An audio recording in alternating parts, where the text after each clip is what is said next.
I can't say how excited I am that you're joining us today. We're talking about the 7 longings of the human heart. And today we're in the second part of the series talking about fascination. I don't know what's fascinating to you, but I got to tell you, when I took a trip with my kids and my wife and we went and saw the Grand Canyon, I was captivated. I was blown away. If you have never been there, I'm telling you, it's not a big hole. They don't call it grand for nothing. It is breathtaking. And we were so captivated by it, my son and I said, we got to come back here. So Joshua and I went back later on, and we hiked down into the bottom of the canyon, camped down there for a few days. It was a great experience. And when you're in the midst of something that is that dramatic, that grand, I'm telling you, you discover that the grandeur around you only points to the great grandeur above.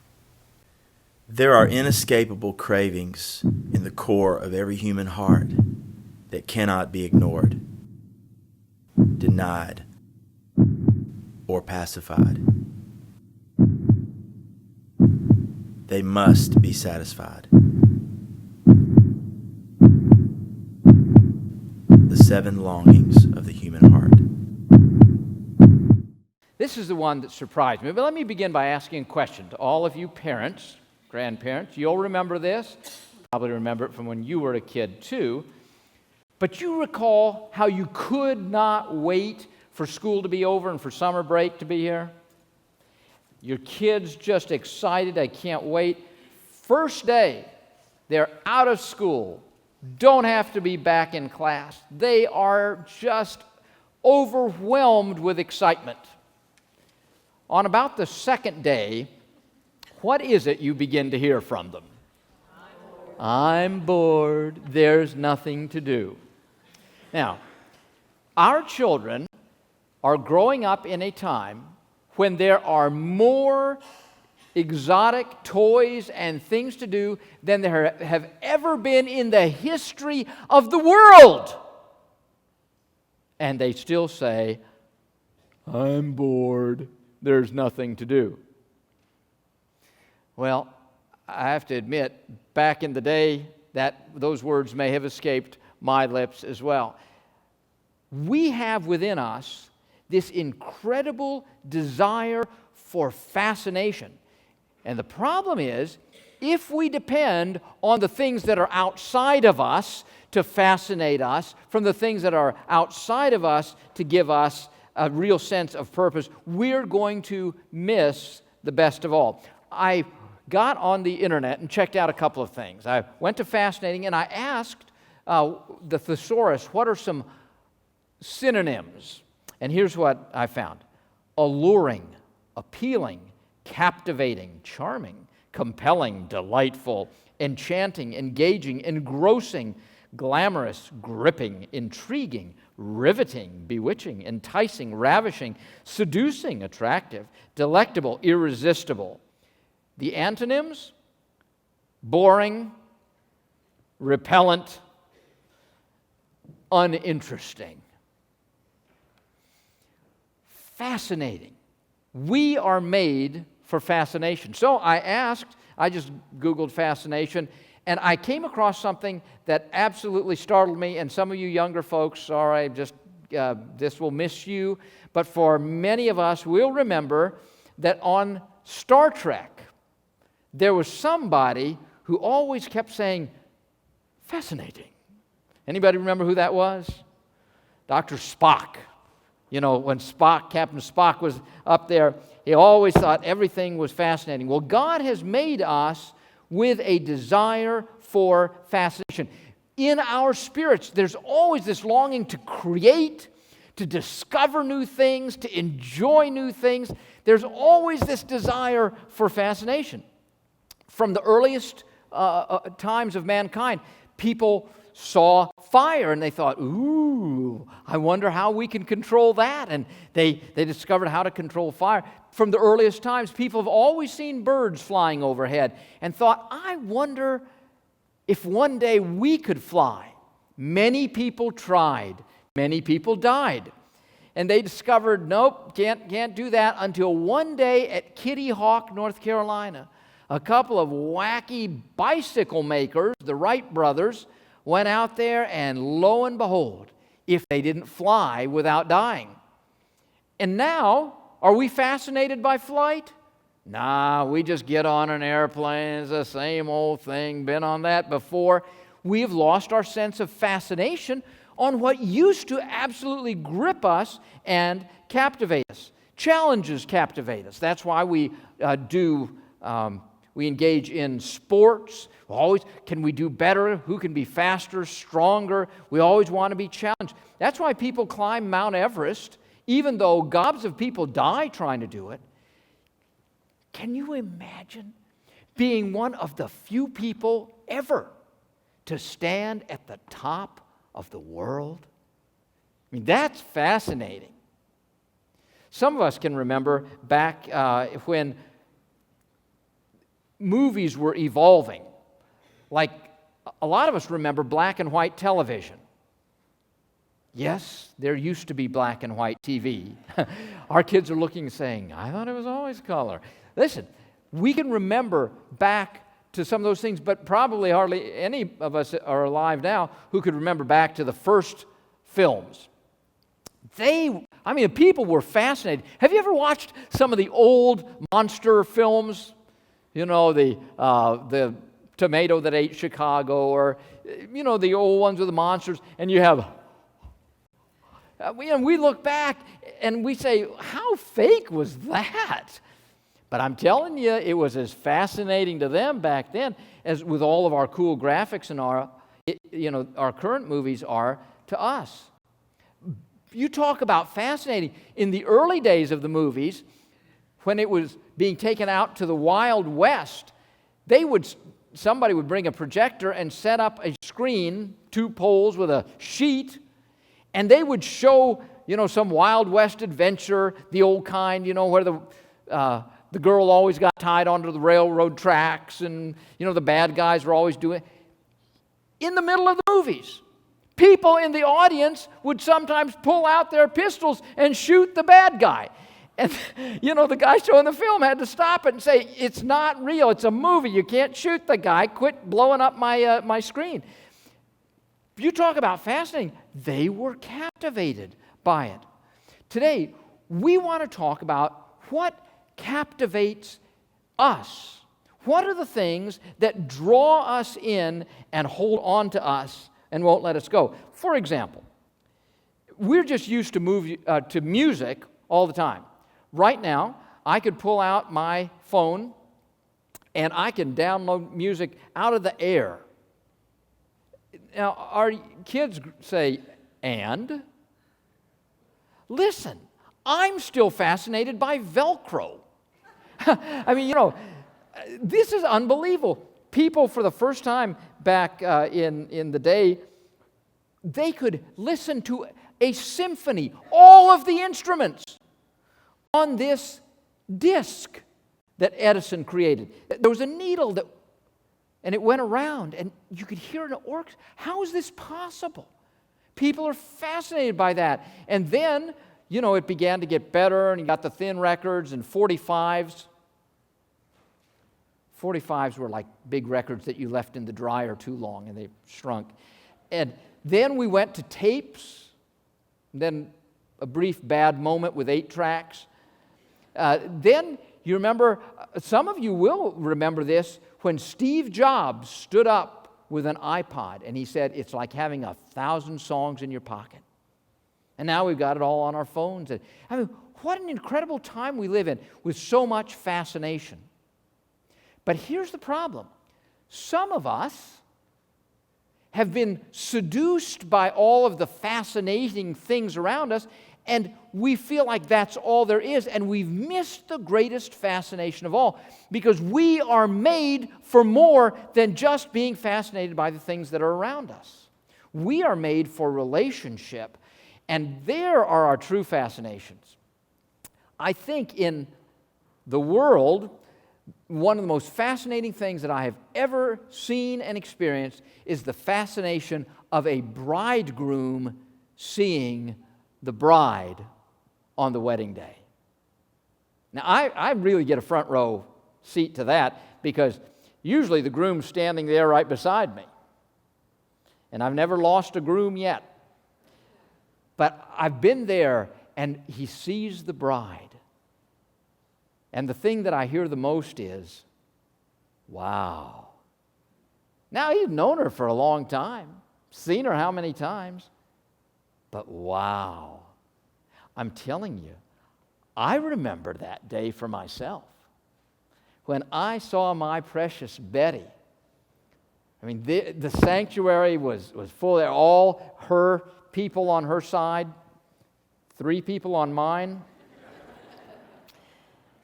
And I remember when they opened the doors and she stepped through there, everybody else disappeared. There wasn't anybody there except just me and my bride. And she didn't even walk down, she just floated. I mean, it was just this angel coming. I remember that fascination. Well, it's been 38 years now, and she's more fascinating than ever. I still don't understand her. And I'm telling you, a man that says he understands a woman will lie to you about other things. There's this fascination in relationship, and yet all of these fascinations in our world, in the end, are just made to point us to the greatest fascination of all, and that is we are to live in ultimate fascination with God. Listen to what it says in 1 Corinthians chapter 2. This is an incredible verse where Paul says here, we get it up here? He said, this is what the Scriptures mean when they say, no eye has seen, no ear has heard, and no mind has imagined what God has prepared for those who love Him. I mean, the greatest things we can imagine, it's just like nothing compared to what God has prepared for us. He is the one who stands central in all of our life. That's why in Psalm 27, verse 4, David writes, he said, one thing have I desired, that I may dwell in the house of the Lord and look upon the beauty of the Lord and inquire in His temple. I mean, this is the king now. He has it all, and he says, I'd give it all up in a second. One thing have I desired, to see the Lord. And that was his heart's desire. Now, the heartbreaking thing for us is that's not often our desire. I mean, how many of us could honestly say, one thing have I desired? We are so captivated by all kinds of things that are around us, we've missed the greatest of all, which is to be captivated by the living God. Do you remember in Isaiah chapter 6? Isaiah was having a bad day. The king had died, been king for over 50 years. Israel had enjoyed stability. He was a good king. Now what was the future going to hold? He was concerned and worried about it. There he was in the temple. And then, listen, God showed up. And he said, I saw the Lord high and lifted up, and just the edge of his robe, just the edge of the robe, filled the whole temple. Not God, just the edge of the robe. And he said, woe is me. I'm a man of unclean lips, and I dwell in the midst of a people of unclean lips. I can't handle this much fascination. It's more than I can bear. And the angels were singing, holy, holy, holy. And he was captivated. He was fascinated. No wonder the psalmist wrote in Psalm 84, verse 10, better is one day in your courts than 1,000 elsewhere. I would rather be a doorkeeper in the house of the Lord than to dwell in the tents of the wicked. That's true fascination. To have it all and being willing to give it all up that we might know the Lord. Now, here's the problem, is as all good as all the other fascinating things that are around, we are so tempted to trade them in for a cheap counterfeit. You know what the counterfeit is for fascination? Entertainment. Entertainment. There's nothing wrong with entertainment. We love all that stuff. but its goal is only to point us to the greater fascination that comes from God. The choir just sang a powerful anthem this morning. We sang some incredible hymns this morning. Why didn't we just get up and read them? Well, the music fascinates us. The music adds a dimension to it. We want to be captivated and fascinated by God. As I was reflecting on this, something came to my mind that helped me understand more about this. When my children were small, our children, we used to put them to bed every night, and I would always read to them some book, and then we would always read the Bible. Now, I want to commend to every parent and grandparent in here that you go back and get the picture Bible, except no substitutes. I don't get any royalties on this, but I'm telling you, this isn't words. This is done like a comic, and the kids eat it up. I mean, this is just fascinating stuff to them. And mostly we'd start at the beginning and just work our way through. But every now and then I'd say to the kids, I'd say, Sarah, Joshua, where do you want to read today? And I can't tell you how many times they'd say, Daddy, read to us about Jesus crucified. Well, there's a pretty graphic picture in here about the crucifixion. But you know what really caught me? It's a long book. I mean, there's a lot of stories in here. But even as little children, they understood that the central story in all of this is the story of Jesus coming to the cross for us, to save us from our sins. They understood. They were fascinated because they knew that right at the heart of everything is Christ crucified. That's why Paul wrote, I have resolved to know nothing among you except Christ and Him crucified. Paul had met the crucified and risen Christ, and his life was forever transformed.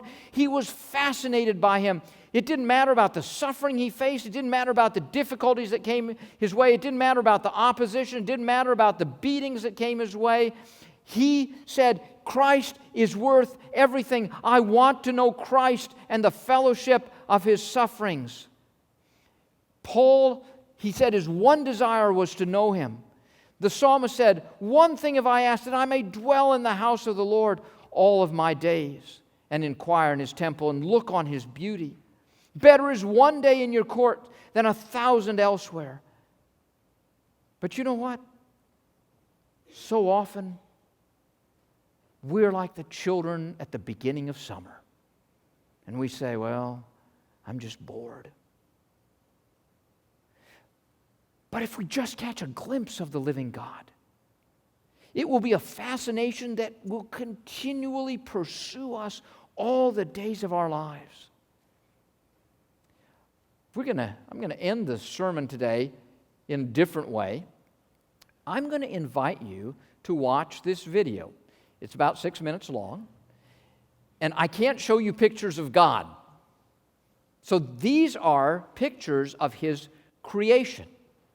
And behind it is a wonderful song that I want to invite you just to listen and watch. And I want you to look with fascination. There's no point I'm trying to make. Just be fascinated and see what the Creator has made, and let the fascination point you from the creation to the Creator. Let's watch this together. And what a fascinating God that He would create all that, and when we've watched it all, it's about that much of His glory.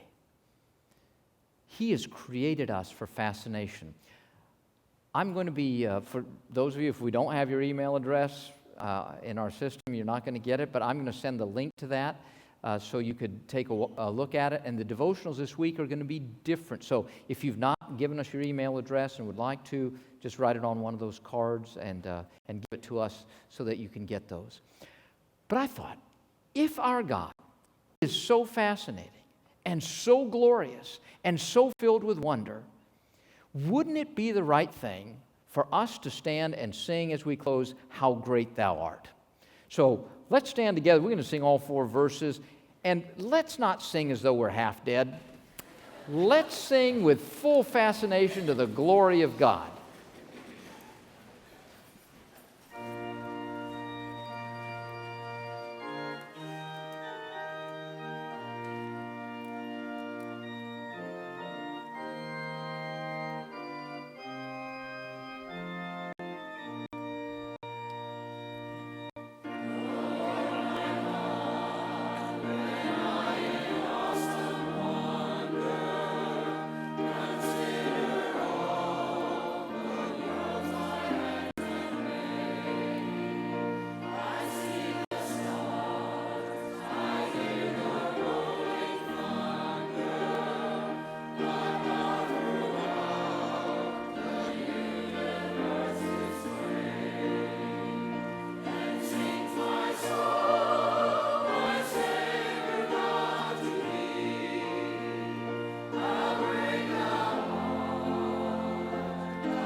Hallelujah. I've got news for you. I have seen some of you singing in your cars as we pass by. One great place where you can sing to the glory of God as loud as you want to and be as weird as you want to is in the car. And I want to invite you to join with all the angels in heaven in praising God. Well, would you join hands with one another? You know, when Christopher took the flame, as our acolytes do, and carries it on out, it's just a reminder to us that we don't gather here just to hold on to stuff for ourselves. We don't say, oh, isn't it just awesome that Jesus loves me? Well, it is awesome that Jesus loves me, but that's not all. He loves the whole world. And what we have the privilege of doing is going out and sharing God's grace with the whole world. So brothers and sisters, go in the grace of God. Be filled with wonder, with fascination, and live life so full of the joy of the Lord that people around you will say, I got to find out about that God and worship Him too.